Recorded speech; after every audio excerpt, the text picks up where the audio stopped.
నమస్తేనా. నమస్తేనా. ఏం పేరేనా? లోకేష్ అన్న. ఏ ఊరేనా? చనమల్ల గ్రామం, గూడూరు మండలం, కర్నూలు జిల్లా. ఓకేనా. ఎన్ని ఎకరాలు పత్తి పెట్టినారనా? 3 ఎకరాలు నారనా. 3 ఎకరాలన్నర కొట్టి పెట్టినారానా? సరే, ఏ మంది కొట్టినారనా? ఆకు నీట్గా ఉందనా? రజలు గోళ్ళనా. రైలు కూడా కొట్టినారానా? రైలు కొట్టి ఎన్ని రోజులు అయిందనా? 5 రోజులైందనా. 5 రోజులు అయిందనా? కొట్టక ముందు ఏమేమి ఉండేదనా? పచ్చదోమ, తెల్లదోమ, ఎర్రపేను. విపరీతంగా ఉందా ఎర్రపేను? ఉండేనా. ఇది కొట్టిన తర్వాత ఏమేమి అయిందనా? పచ్చదోమ, తెల్లదోమ, ఎర్రపేను మొత్తం పోయిందనా. క్లీన్ అయిపోయింది. ఓసారి ఆకులు చూపెట్టానా? ఆకులు ఏంటంటే రైతులు చూస్తారు కదా, ఆ కింద మన పేను నీట్గా అయింది, ఎర్ర పేను అని చెప్పినాం కదా. ఏం లేదన్న.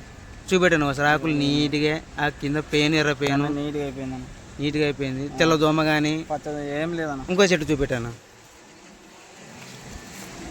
ఆకులు కింద చూపెట్టాను, ఎర్ర పేను ఆకులు చూపెట్టాను, నీట్గా చూపెట్టాను. పేను కానీ దోమ కానీ తగ్గేసింది. ఏం లేదు కదా. ఏం లేదన్న.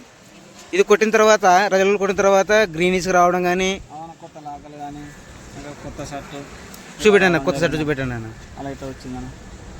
ఇదలా కొత్తదేనా? కొత్తది. కొట్టిన తర్వాత ఇలా ఇట్లా రావడం జరిగింది. పూత ఏమన్నా వచ్చిందా? పూత చూపెట్టండి. పూత వచ్చిందన్న.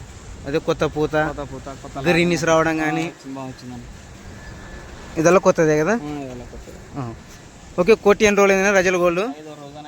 ఈ రజల్ గోల్డ్ కొట్టిన తర్వాత నీట్గా ఏది పోయింది చెప్పండి అన్న. మరి పచ్చదోమ, తెల్లదోమ, ఎర్రపేను ఉధృతంగా ఉన్నది ఫస్ట్. ఇది కొట్టిన తర్వాత ఏది లేదు. ఇందాక కూడా మనం చూపించినాం కదా, ఆకు కింద నీట్గా అయిపోయింది. ఏం లేదు. మీతో రైతులు చెప్పొచ్చా ఈ మందు గురించి? బాగా పని చేసింది ఎర్రపేను కానీ. Okay, thank you.